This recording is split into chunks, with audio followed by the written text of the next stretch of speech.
Dansiitiif badhaadha jiru mana kee keessa si waliin jiraachuun du'arraa jiru nama geessa waan kanaaf anillee mana keetiif ilaalte badhaadhaaf gammada mana kee keessa jiru waan hubaadhe tanaaf olii mana kee godhaadhe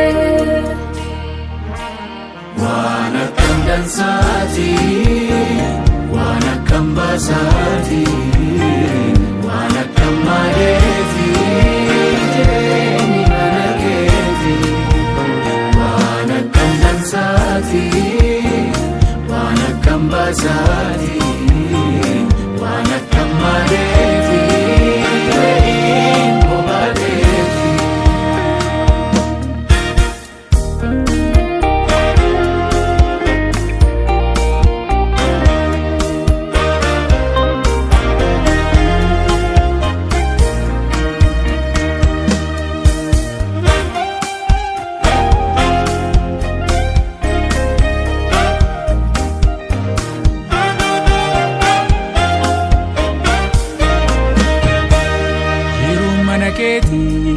Dansitti takaddu jireenya bara karaaf dhugaaf jireenyilleen manuma keeti keessa jira bunti yalleeni waan kanaafi gara mana keeti ariifatti eebbaaf nagiha mana keeti jiru keessa le'uufeeti.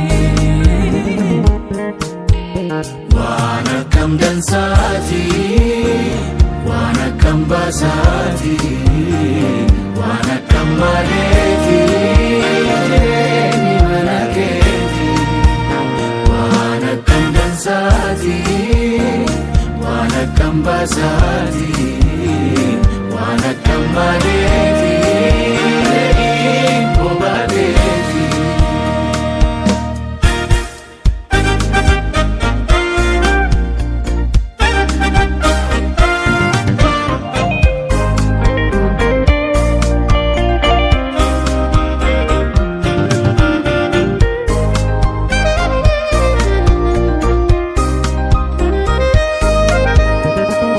salphate argine ani ka ulfaate mali mana keetitti yaada oliitiin liqinfama gargala hadhaa kana dagadheeti gara mana waaqaa deemna jennaan akka riifatee miilli daawwiti bara qaddu lubbuun tiyyalleeni manuma kee keessa li'uu halchiti gara mana waaqaa deemna jennaan akka riifatee miilli daawwiti bara qaddu lubbuun tiyyalleeni manuma kee keessa li'uu halchiti waan akkam dansaati waan akkam baasaati waan akkam maaleeti jireenyi mana keeti waan akkam dansaati waan akkam baasaati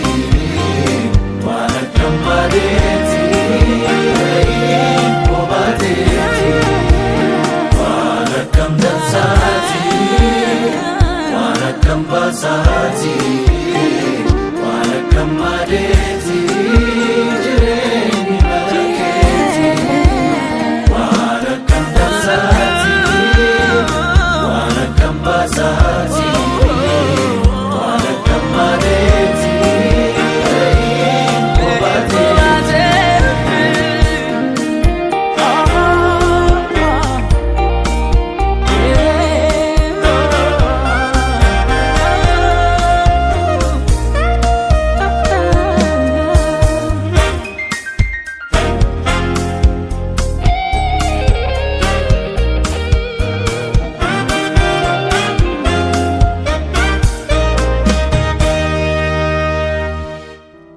ሰላም እንዴት ናችሁ ፋሚሊ?